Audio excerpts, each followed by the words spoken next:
तो प्यारे बच्चों बहुत बहुत नमस्कार। आशा और उम्मीद यही है कि आप सब बहुत अच्छे हैं और अपने अपने घरों में सुरक्षित रहकर पढ़ाई कर रहे हैं। प्यारे बच्चों, आज हम क्लास 10th मैथमेटिक्स स्टार्ट कर रहे हैं, लेकिन एक्सरसाइज या फिर चैप्टर फर्स्ट से नहीं कर रहे हैं। आपको थोड़ा आसान लगे, इजी लगे, सॉल्व करने में आनंद आए, मज़ा आए, इसलिए अपन एक्सरसाइज 3 जो हमारा लेसन है वो 3 से स्टार्ट कर रहे हैं। लेसन का नाम है pair of linear equation in 2 variable. Hindi medium वाले प्यारे बच्चे कहते हैं 2 चर वाले रैखिक समीकरण। अब प्यारे बच्चों, इसमें भी अपन क्या है स्टार्ट कर रहे हैं 3.3 से। अब बच्चे फिर से बोलेंगे सर इससे पहले का 3.1 और 3.2 कहाँ गया?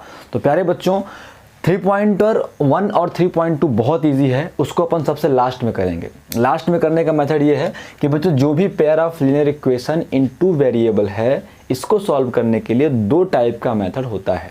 नंबर 1 मेथड होता है बच्चों ग्राफ वाला, है ना, ग्राफिकल मेथड, और नंबर 2 होता है बच्चों अलजेब्रिक मेथड। ठीक है बच्चों, तो नंबर 1 मेथड जो है ग्राफिकल मेथड, उसमें क्या है, पूरा ग्राफ खींच के इक्वेशंस को सॉल्व किया जाता है। हर एक इक्वेशन का एक डायग्राम बनाया जाता है, एक ग्राफ बनाया जाता है, तो उसके लिए अपने को ग्राफ की आवश्यकता पड़ती है। ठीक है बच्चों, तो ये चीज़ अपन क्या करेंगे, सबसे लास्ट में करेंगे 3.1 और 3.2, जहाँ ग्राफ के माध्यम से, है ना, by the use of graph अपन क्या करेंगे बच्चों, इक्वेशंस को प्लॉट करेंगे, इक्वेशंस को बनाएंगे, उनका सोल्यूशन देखेंगे। अब जो नंबर 2 मेथड है बच्चों, वो होता है solving the linear equation by algebraic method, मतलब जो 2 चर वाले रैखिक समीकरण हैं उनको हल करना बीजगणितीय विधि से। तो बच्चों इसमें 3 मेथड आती हैं। नंबर 1 मेथड है सब्स्टिट्यूशन, नंबर 2 मेथड है एलिमिनेशन, और नंबर 3 मेथड है क्रॉस मल्टीप्लिकेशन। हिंदी मीडियम वाले बच्चे बोलेंगे पहली विधि को बोलते हैं प्रतिस्थापन, दूसरी को विलोपन, और तीसरी को वज्र गुणनखंड विधि। तो प्यारे बच्चों, आज हम पढ़ने वाले हैं 3.3 में solve the following pair of linear equation by the substitution method. Hindi medium वाले बच्चे बोलेंगे कि प्रतिस्थापन विधि से 2 चर वाले रैखिक समीकरणों को हल करना। ठीक है बच्चों, तो सभी को अपनी बुक में 3.3 ओपन करके देखेंगे। तो पहला ही क्वेश्चन है, पहले का पहला, x + y = 14 और x - y = 4। ठीक है बच्चों, तो यहाँ पे 2 चर वाले हमें रैखिक समीकरण, हमें लीनियर इक्वेशन इन 2 वेरिएबल मिलेंगे, इनको हमें एलिमिनेशन मेथड से सॉल्व करना है। ठीक है बच्चों, तो सबसे पहले चीज़, अगर आपको नहीं पता कि लीनियर इक्वेशन इन 2 वेरिएबल क्या होता है, तो थोड़ा सा हम 9th क्लास को रिवाइज करते हैं। बच्चों इससे पहले हमें मिलते थे कि इस टाइप के इक्वेशन मिलते थे, x + 8 = 10। इसमें बोलता था find the value of x का मान ज्ञात करो। तो हम करते क्या थे बच्चे, यहाँ पे x क्या है, यहाँ पे x है अननोन वेरिएबल, मतलब अज्ञात राशि है। तो मतलब किसी भी इक्वेशंस में जो अननोन चीज़ है, जो अननोन वैल्यू है, उसे हम वेरिएबल कहते हैं। ठीक है बच्चे, यहाँ पे कितने अननोन हैं, एक अननोन है, एक x है। तो ये कौन सी इक्वेशन है, ये एक linear equation in single variable, ये एक चर वाला रैखिक समीकरण है। बच्चों 2 ही राशियाँ होती हैं हमारे पूरे फिजिक्स में, मैथमेटिक्स में 2 प्रकार की राशियाँ होती हैं, है ना बच्चों। राशियाँ मतलब क्वांटिटी। नंबर 1 होती है बच्चों चर, है ना, नंबर 1 होता है चर जिसको हम बोलते हैं वेरिएबल, है ना बच्चे, वेरिएबल। और नंबर 2 होता है प्यारे बच्चों अचर, जिसको हम बोलते हैं क्या, कांस्टेंट, है ना। क्या बोलते हैं बच्चों, कांस्टेंट बोलते हैं। तो चर और अचर गणित में या फिर फिजिक्स में, मैथ में या फिर फिजिक्स में 2 ही क्वांटिटीज होती हैं, 2 ही राशियां होती हैं, एक चर और एक अचर। बच्चों चर का मतलब क्या है, चर का मतलब ये है, चर मतलब जैसे होता है ना, चरते रहना, मतलब बदलते रहना। ठीक है बच्चे, तो चर होता है उसकी वैल्यू कभी फिक्स नहीं होती, वो हर क्वेश्चन के हिसाब से, हर जगह के हिसाब से बदलती रहती है। जैसे x हो गया, y हो गया, z हो गया, a हो गया, b हो गया, c हो गया। अब मैंने बोला बदलती क्यों रहती है, ये क्वेश्चन के हिसाब से बदलती रहती है, इसलिए इसको हम वेरिएबल, वेरी करती है। इंग्लिश मीडियम वाले बच्चों की बात करें, वेरिएबल होता है, ये वेरिएबल होता है और ये कांस्टेंट होता है। तो वैल्यू जब वेरी करे तो उसे हम वेरिएबल कहते हैं। तो प्यारे बच्चों यहाँ पे अगर हम देखें तो x की वैल्यू क्या है, x को यहाँ पे रोका था हमने 9th क्लास में, अब ये नंबर उधर जाएगा, इसका चिन्ह बदल जाएगा। यहाँ पे 10 है बच्चे, ये प्लस का 8 उधर गया तो माइनस का 8 बन जाएगा। तो यहाँ से हमें x की वैल्यू क्या मिल गई प्यारे बच्चों, 2 मिल गई। तो अभी हमें x की वैल्यू 2 मिली। अगर यहाँ पे मैं इक्वेशन चेंज कर दूँ, अगर मैं x + 5 = 10 कर देता हूँ बच्चों, तो यहाँ पे x = होगा 10 - 5, तो x = हो जाएगा प्यारे बच्चों 5 हो जाएगा। आ गई बात समझ में। तो यहाँ पे x की वैल्यू 2 है और यहाँ पे x की वैल्यू 5 है। तो इस प्रकार से जिनकी वैल्यू वेरी करती है या फिर जिनका मान बदलता रहता है उन्हें हम चर राशियाँ या फिर वेरिएबल कहते हैं। यहाँ पे एक वेरिएबल था तो ये linear equation in one variable है। यहाँ पे एक चर है तो ये एक चर वाला रैखिक समीकरण है। अब बात करें बच्चों कांस्टेंट की, तो दुनिया में जितनी भी चीज़ें फिक्स हैं उन्हें हम कांस्टेंट कहते हैं। जैसे कि आगरा का ताजमहल अपनी पोजीशन में फिक्स है, वो वेरिएबल नहीं है कि आज ताजमहल हमें वाइट दिखेगा, कल येलो दिखेगा, परसों गुलाबी दिखेगा। ठीक है बच्चे, उसका पूरा का पूरा जो हुलिया है, वेशभूषा है, वो कांस्टेंट है, वो वेरिएबल नहीं है। और वैसे भी अपन नंबर, जितने भी हमारे नंबर हैं, 0 हमेशा 0 ही रहेगा, 0 की वैल्यू हमेशा 0 रहेगी, 1 की वैल्यू हमेशा 1 रहेगी, 2 की वैल्यू हमेशा 2 रहेगी। प्यारे बच्चों, क्या कभी ऐसा होता है कि अगर एक 10 रुपए का नोट आप अपने मऊगंज में या फिर रीवा में या फिर अपनी जगह पे किसी दुकान पे लेके जाओगे तो वो 10 रुपए की वैल्यू अलग होगी, और वही 10 रुपए का नोट अगर दिल्ली में लेकर जाओगे तो उसकी वैल्यू अलग होगी। दोनों सेम है ना। ऐसा तो नहीं है कि जो 10 का नोट है वो हमारे यहाँ पे दुकानदार उसको 10 का मानेगा और दिल्ली में उसे 100 का मान लेगा। यहाँ पे हमें केवल 5 रुपए वाले 2 पार्ले जी मिलेंगे और दिल्ली में 5 रुपए वाले 100 पार्ले जी मिल जाएंगे। ऐसा नहीं है ना बच्चे। तो उस 10 की वैल्यू फिक्स है, मतलब 10 क्या है, कांस्टेंट है। तो हमारे पास फिलहाल 10th क्लास में इतना नॉलेज होना चाहिए कि हमारे पास 2 प्रकार की राशियां हैं। एक है चर राशि जिसको हम वेरिएबल कहते हैं, और एक है अचर राशि जिसको हम कांस्टेंट कहते हैं। तो चर में क्या आ गए, x, y, z, कोई भी अननोन चीज जो अज्ञात है वो चर होगी। और अचर क्या है बच्चे, कांस्टेंट क्या है, जो फिक्स है वो कांस्टेंट है। आगे बात समझ में। तो अभी हमको पढ़ना है solving the linear equation in 2 variable. तो हमें 2 वेरिएबल, देखो यहाँ पे 2 वेरिएबल हैं, 2 चर वाले रैखिक समीकरण। एक चर है x, एक चर है y। x भी नहीं पता, y भी नहीं पता। और सॉल्व करने का मतलब है कि इन दोनों इक्वेशंस के सहयोग से हमें x और y की वैल्यू फाइंड आउट करनी है। प्यारे बच्चों, बहुत ही आसान और बहुत ही मज़ेदार चैप्टर है, इसलिए मैंने 3.3 से स्टार्ट किया है ताकि आपको ये लगे कि मैथ से स्टार्ट हो गया है। अगर अपन चैप्टर फर्स्ट से चालू करते या फिर 3.1 से स्टार्ट करते तो आपको लगता कि मैथ चल रहा है कि हिंदी चल रहा है कि सोशल साइंस चल रहा है, पता ही नहीं चलता। तो जब कुछ सॉल्व करो तब तो वो मैथ हुई, इसलिए मैंने यहाँ से स्टार्ट किया है। अगर आपको सही नहीं लगेगा तो आप बोलोगे तो मैं आपके हिसाब से ही प्यारे बच्चों सॉल्व कराने लग जाऊँगा। ठीक है प्यारे बच्चों, तो अभी अपन को बढ़ना है आगे। आगे बढ़ने से पहले मोबाइल कर दें साइलेंट, नहीं तो हमारी क्लास हो जाएगी वायलेंट। तो प्यारे प्यारे बच्चों, अब अपन क्या करेंगे, हम जो मेथड में अप्लाई कर रहा हूँ आप उसको ध्यान से देखो और वही आपको अप्लाई करना है। तो बच्चों हम बोलेंगे हल करके बोलेंगे हल। इंग्लिश मीडियम वाले बच्चे, मैं दोनों क्लास के बच्चों को Hindi medium plus English medium को लेके चलूँगा। जिनको कहीं पे दिक्कत होगी कमेंट करके पूछिएगा, लाइव क्लासेस भी चलेंगी आपके डाउट्स के लिए। ठीक है बच्चों, तो यहाँ पे क्या है, सॉल्यूशन है ना, सॉल्यूशन कहते हैं इंग्लिश मीडियम वाले बच्चे। ठीक है बच्चे, सॉल्यूशन जैसा भी आपको लिखना हो। तो सबसे पहला काम होता है किसी भी क्वेश्चन को करने के लिए दिया है, क्या होता है बच्चे, दिया है। इंग्लिश मीडियम वाले बच्चे क्या बोलेंगे, गिवन बोलेंगे। क्या दिया है, पहली equation x + y = 14, equation number first. जो पहला इक्वेशन हो उसे इक्वेशन नंबर फर्स्ट कर देंगे। और फिर है प्यारे बच्चों x - y = 4, equation number second. ठीक है बच्चे, इतना हमें गिवन है।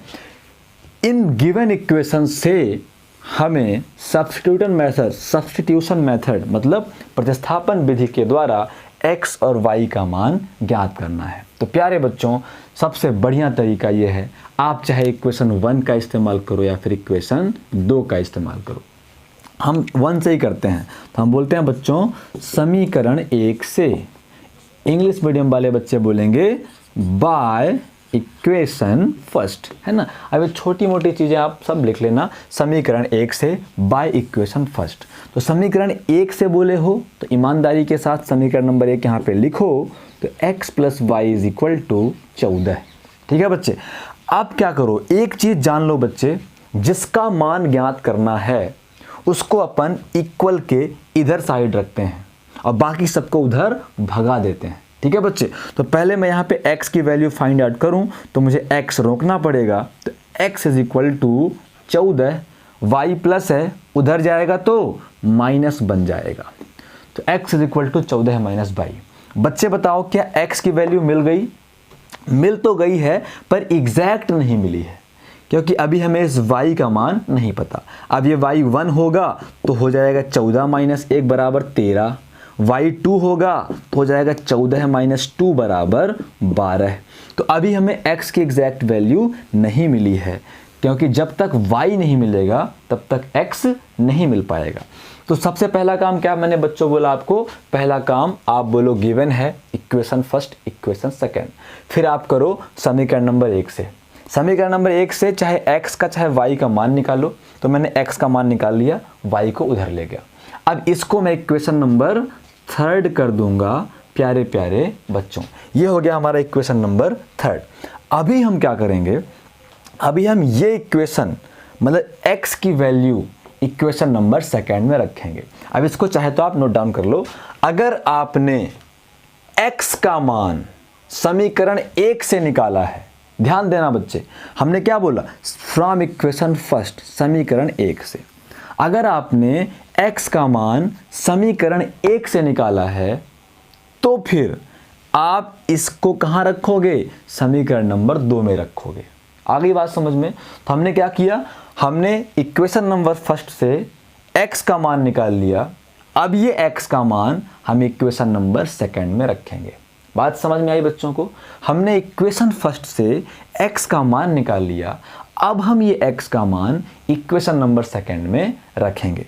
हम क्या बोलेंगे बच्चों, हम बोलेंगे कि x का मान समीकरण 1 में रखने पर, समीकरण 1 में नहीं, 1 से निकाला है तो 2 में रखेंगे, समीकरण 2 में रखने पर इंग्लिश मीडियम वाले प्यारे प्यारे बच्चे क्या बोलेंगे, putting the value of x, है ना, पुटिंग द वैल्यू, है ना बच्चे, value of x in equation 2।